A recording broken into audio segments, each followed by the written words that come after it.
Good morning, everybody. It's Lynn, the Leather Bag Lady. How are you all today? It is Tuesday today, which is Tuesday. You're kind of too close to the beginning of the week and not close enough to the end of the week. So there we go. Leather Bag Lady weather report. It's cold today. I actually took my car to the mechanic this morning and walked home in just this sweatshirt with a t-shirt under it. And I ended up having to put my hands in my sleeves and walk a little faster because it was chilly out. So hopefully by the end of the week, we'll have some nicer temperatures here in Southern Ontario. But right now, big thumbs down, I'm going to say. But anyway, on to today's bag. So I do not gravitate towards a lot of 1950s styling. Definitely not a 20s, 30s girl, the sequined fabric, metal chain bags. Just not my thing at all. But I saw this little bag and I just swooped it up because it is just a little piece of 1950s heaven. It is just so cute. Very slim line, albeit it does give you a little bit of room inside. Definitely no gusset of any sort. It is just simple. I have a business card. Do I have one close by? I don't think I do. My business card is literally this shape with let me see if I can find one. Where's my... Oh, here it is. I just took it off.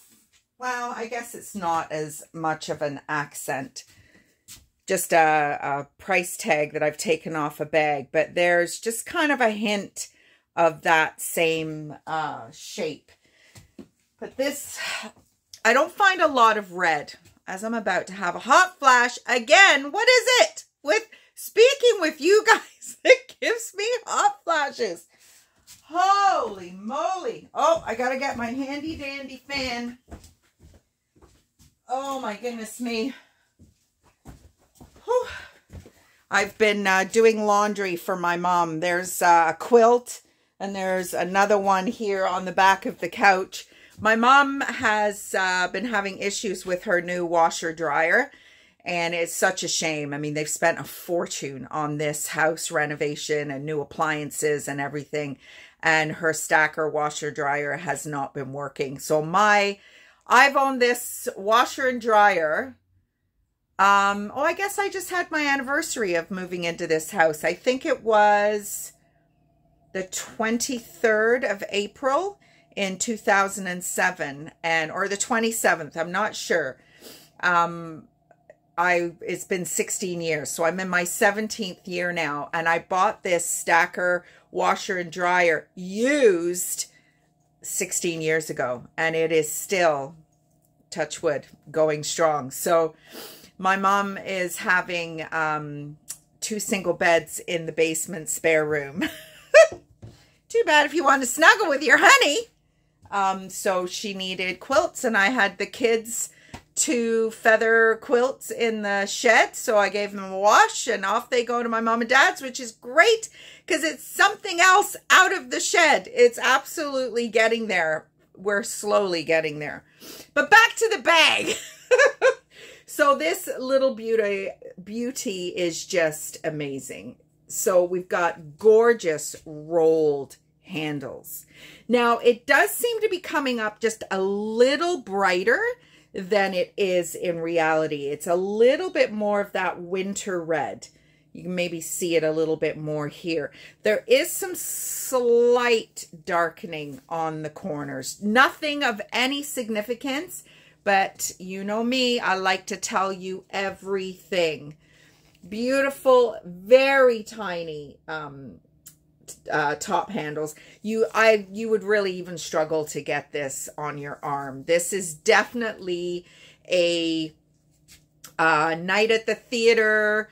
You would not, this is not something you would be using every day, not at all. And even just these little circular accents just add that little something the beautiful shape of the flap, and then your pleats here. Just, you know, I'm watching this renovation show right now, Restoration Home, and they're all British TV shows. And the episode that I was watching, it was a church, and some kids had thrown balls through the stained glass.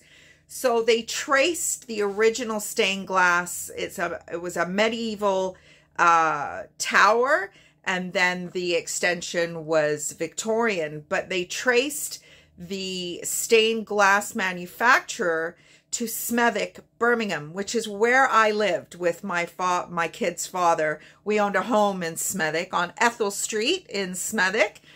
And it was just so cool to, WT Cam was the stained glass manufacturers, and they showed you Smethwick High Street, and I used to walk up there with Harry in the pram, and yeah, it was a little weird to kind of see that in front of my face, just as I'm sitting, you know, getting ready to start my day. It was kind of weird. But anyway, back to the bag. I'm going all over the place today, as I do. But here we go. So the back is very, it's very much a textured, it's not even pebbled leather. It's a real deliberate textured leather. And then the inside is a beautiful beige leather. And there you go. You open up to 2 pockets, but here's a little surprise. There is a tiny little coin purse. And I am going to bet that there was probably a mirror in that other little pouch. Because back in the day, even the vintage wallets that I have, they literally have 2 card slots. You would have 1 credit card, if that. And even back in the 90s, when I was living in the UK, in Birmingham, in Smethwick, you weren't automatically even, like, we go and open a bank account like it's our right to do so. In England, I don't know if it's like that now, but you almost get interviewed by the bank to see if you are, we were with Halifax Building Society, whether you were Halifax material. And I mean, me coming from Canada, I mean, I was born in Scotland, moved to England, and we came to Canada in 1980. And I went back to England for 8 or 9 years in 92. So I had spent a good chunk of my life here in Canada already, had a bank account, was driving. I mean, I was married for a short time and then divorced and went back to England. My mom and dad were living in Birmingham. And all of a sudden, I'm having to apply to get a bank account. It was crazy. But anyway, another little story. So this is today's bag. Just absolutely gorgeous, gorgeous, gorgeous 1950s. And could it be 60s? Possibly, but the size of it and the delicateness of it is, to me, it's just 50s. It really is. 50s and 60s. We've started watching a show on Prime, Daisy and the Six or something, and it really is actually quite a good show, loosely based on the relationship between Stevie Nicks and Lindsey Buckingham. It is a very baseline comparison, the author. We did a little bit of reading up on it. But what I'm loving is the 60s, 70s era. And I'm just loving looking at all the bags. And I've had a few bags of mine purchased by prop companies, which is always a real kind of boost to what I think is a skill. I mean, this little guy, you know, would that have jumped out at anybody? I don't know. Maybe it would have. But first of all, I don't get a lot of red. And second of all, I recognize the shape and just how historically relevant this shape is to a bygone era. And I say it all the time. These little pieces are just fashion history. You are embracing history when you wear vintage pieces. And I just, again, watching these restoration programs and how, you know, people are curating homes or old water towers or pump stations or churches or, you know, medieval. The show I'm watching now, the properties are not quite as old as the Restoration Man series, where, you know, you were getting into, you know, medieval buildings.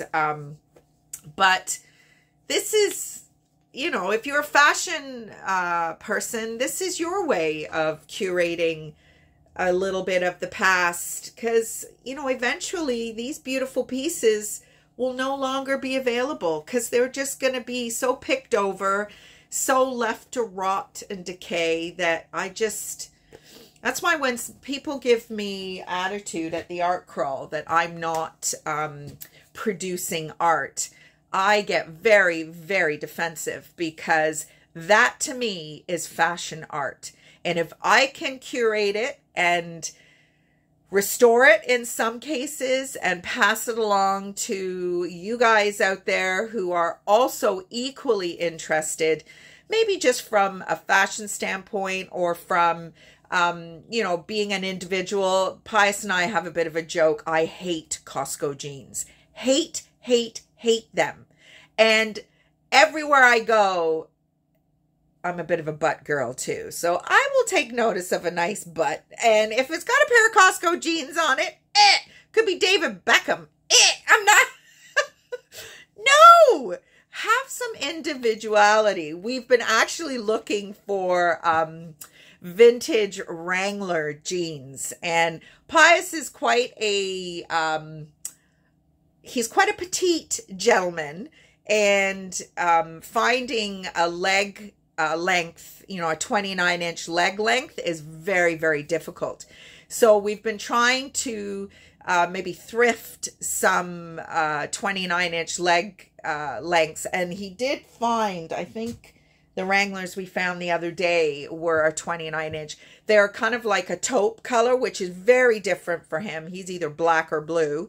But he picked them out, and yeah, they were fantastic. So this vintage thing, I guess, and I mean, you do what you love, and that's the goal in life. And I get to do what I love.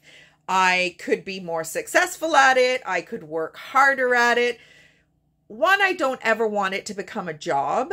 And two, I don't want to be under that kind of pressure. And living in this little house and kind of just, you know, letting it fall down around me, I guess, at one point was just a financial result of me selling these bags for a living. Because let's face it, I mean, even the bag I listed yesterday, I think I listed it for $52, $54. But 25 of that is shipping. I just want these beautiful bags to go and have another life in another country. I mean, the States, I do a lot of shipping to the States. That's it. I don't ship anywhere else. There's just no room. I mean, so say that bag yesterday, it's hanging here because I did a little bit of extra staining on it. So I've listed, I think it's $54. So say it goes to the States, 24 of that is shipping. So now we're at $20. Etsy's going to take 5 or 6. So now we're at $14. What did that bag cost me? Probably $8, $9. So now I've made $6 on that bag. Nah. It had a couple of issues, which was why it was only $54. The strap was not in great shape. I supplied a new strap. So now you add the cost of that replacement strap, I haven't made a penny. So I do it because I love it. I don't ever think I'm going to get rich doing it, but there you go. And every now and again you find a 1950s gem like this little guy. And then you find, and I've been meaning to show you this for days, then you find something that is really quite unique. So I often refer to Brighton. I like Brighton bags. I've never seen a business Brighton bag. How gorgeous is this? Brighton bags for business. It says it right on the creed. What does it say? Brighton for Business collection. So inside this gorgeous bag, it's got a really nice shoulder strap. It's all set up for business. I think it is a vintage offering. It's just, it weighs a ton. And that's the only negative thing about Brighton bags, is they are so heavy. It does have a little area of damage. Yeah, just that piping has just split right there. But that's about it. But look at the handles. Look at the braided handles. And the, oh, I could talk about these bags all day and how unique they are and what expression of your creativity they are. You know, you could walk into someone's home and it is just a masterpiece. And that's their expression of creativity. For me, I just love finding these. We may be going to Kitchener today. Pius, we found a really good deal on an enclosed trailer. And if we go to Kitchener, you better believe I'm going to be going to the Value Village, because it is Tuesday today. So it's good old Seniors Day. And it just excites me so much. So anyway, long video today, as they all seem to be. We don't have a lot. Pius had a very early morning this morning. And he only had one delivery, but his truck is getting some mechanical work on it today. So we'll see what time he gets home. There's every chance it could be quite early. So that's why I had to get up and get at him. Took my car to the mechanic this morning. I walked home, as well as went to the gym. So I could be a little stiff and sore later, I would think. But anyway, let's just end it here. As I said, we're getting now into quite a lengthy video. Hopefully you're all having a great day, and I will talk to you tomorrow. Bye, everybody. Oh, I do have a show tomorrow, so maybe tomorrow may or may not happen, but you never know. Maybe I'll do it from the facility. Take care. Bye, everybody.